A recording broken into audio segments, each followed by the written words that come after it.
Hello friends, રૂપાસ કિચનની અંદર આપનું સ્વાગત છે. આજે એક હું નવી રેસીપી ફરાળી લઈને આવી છું, સાબુદાણા વડા, જે ખૂબ જ બનાવવાના આસાન અને સરળ છે અને તે ઉપવાસમાં ખાવામાં આવે છે. તો ચાલો આપણે બનાવીએ સાબુદાણા વડા. અહીં આપણા બટેકા છોલીને મેં રેડી કરી લીધા છે. હવે તેને આપણે જે સાબુદાણા લીધેલા છે એની અંદર આપણે એક છીણીથી આપણે એને છીણી લઈશું, જેથી કરીને એ સારી રીતે અંદર મિક્સ થઈ જાય, એમાં કોઈ બી આપણે ગાંગડા ના રહે. તેવી રીતે હું આ બંને બટેકા એની અંદર છીણી લઈશ.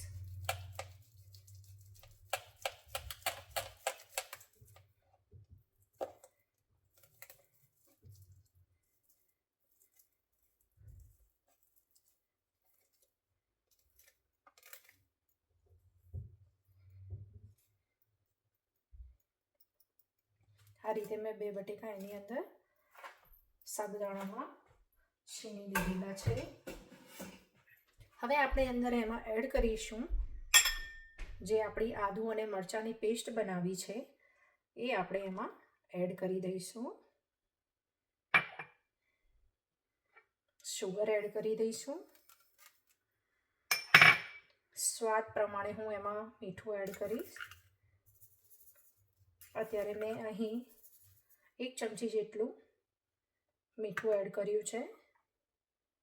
લીંબુનો રસ જે આપણો નીકાળેલો છે 1 ચમચી જેટલો એ એડ કરીશું. અહીં જે મેં ફરાળી લોટ લીધેલો છે એ હું 2 ચમચી પહેલાં એડ કરીશ, જેથી કરીને આપણા વડા છે એ સોફ્ટ બને અને મિક્સ રહે. અંદર હું ધાણા એડ કરી લઈશ.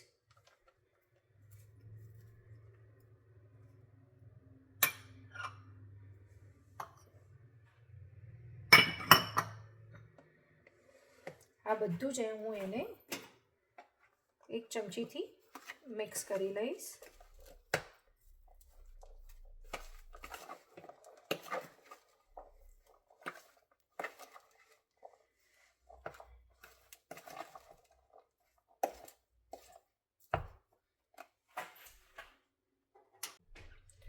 અહીં મેં સિંગદાણા લીધા છે, તેને મેં મિક્સચરની અંદર પીસી લીધેલા છે, એ પણ આપણે એડ કરીશું.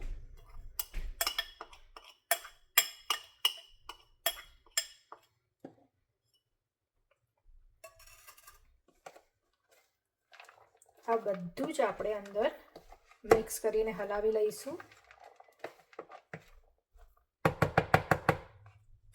અને આપણે એને હાથેથી મદદથી હલાવી લઈશું.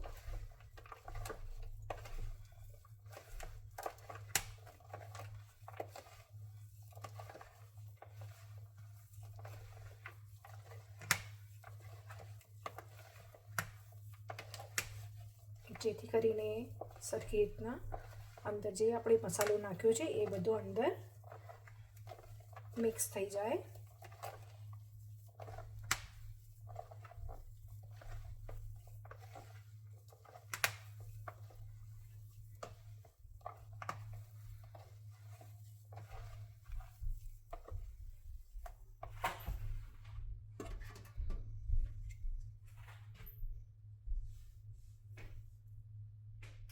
આપણો આ મસાલો મિક્સ થઈને તૈયાર થઈ ગયો છે. હવે આપણે એને હાથેથી મદદથી એને આવી રીતે ગોળ ગોળ રોલ કરી અને એના વડા બનાવી લઈશું.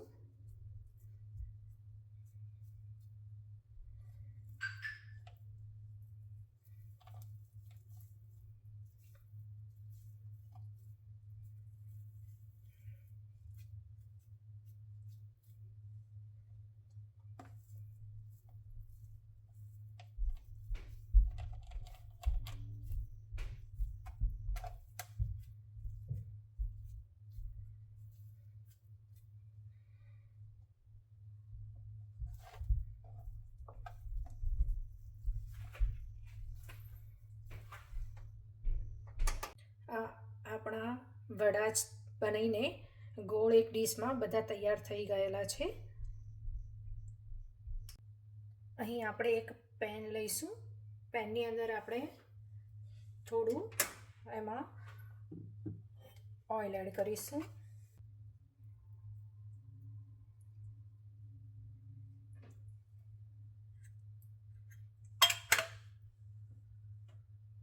હવે આપણે એક ગ્રીન ચટણી બનાવી લઈશું.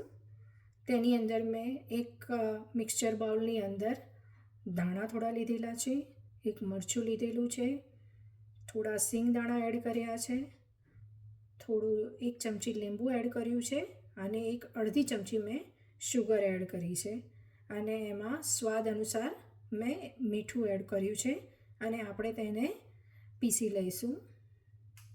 ગેસની ફ્લેમ ઓન કરી દઈશું અને આપણે ઓઇલને અહીંયા ગરમ થવા દઈશું. આપણે આ જે વડા બનીને તૈયાર કર્યા છે તે આપણે આ ઓઇલની અંદર આપણે ફ્રાય કરવાના છે. તો તેલ આપણે બરાબર ગરમ થવા દઈશું. પછી એને આપણે મીડિયમ ટુ લો ઉપર કરી લઈશું, જેથી કરીને આપણા વડા બળી ના જાય. તો જ્યાં સુધી તેલ ગરમ ના થાય ત્યાં સુધી આપણે અહીંયા ગ્રીન ચટણી બનાવી લઈએ.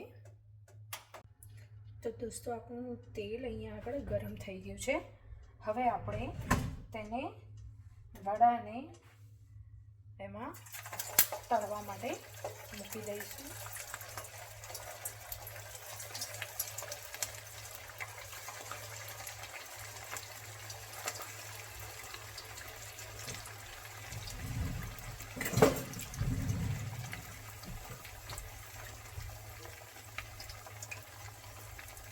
આપણે મીડિયમ ટુ લો આંચ ઉપર રાખવાના છે. બહુ હાઈ ફ્લેમ કરવાનો ગેસનો નથી. તો આપણે એને ધીમે થવા દઈશું. હવે આપણે ધીમે રહીને એને પલટાવીશું જ્યાં સુધી તે થોડા સા બ્રાઉન કલરના ના થઈ જાય ત્યાં સુધી એને આપણે ફ્રાય થવા દઈશું. તો દોસ્તો આપણા આ વડા ફ્રાય થઈ ગયા છે. આપણે એક પ્લેટની અંદર એને નીકાળી લઈશું.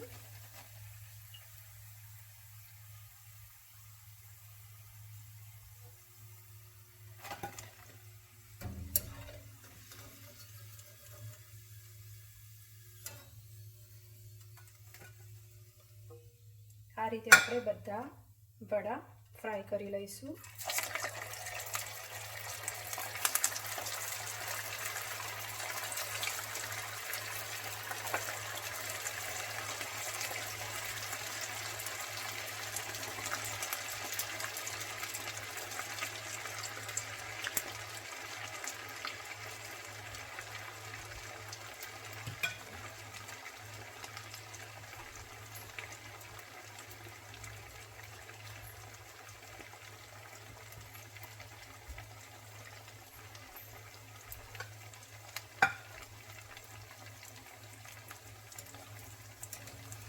ધીમે ધીમે તેને હલાવીશ જેથી કરીને તે નીચે ચોંટી ના જાય.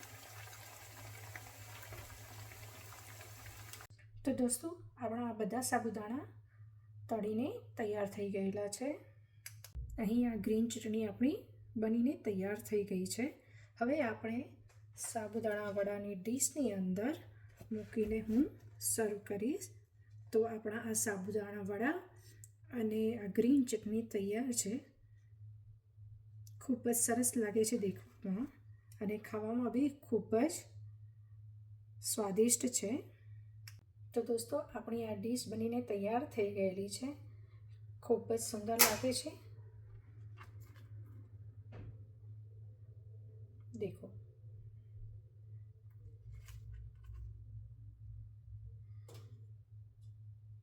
તો દોસ્તો આજની આ રેસીપી તમને કેવી લાગી તે મને કોમેન્ટ બોક્સમાં જરૂર શેર કરજો. તમારા મિત્રો સાથે શેર કરજો અને મારી ચેનલ લાઈક અને સબસ્ક્રાઈબ કરવાનું ભૂલશો નહીં. આગળ નવી રેસીપી લઈને ફરી હાજર થઈશું. ત્યાં સુધી જય શ્રી કૃષ્ણ. તો દોસ્તો દેખો આપણા સુંદર વડા બનીને તૈયાર છે. ચટણી સાથે હું એને ખાઈશ.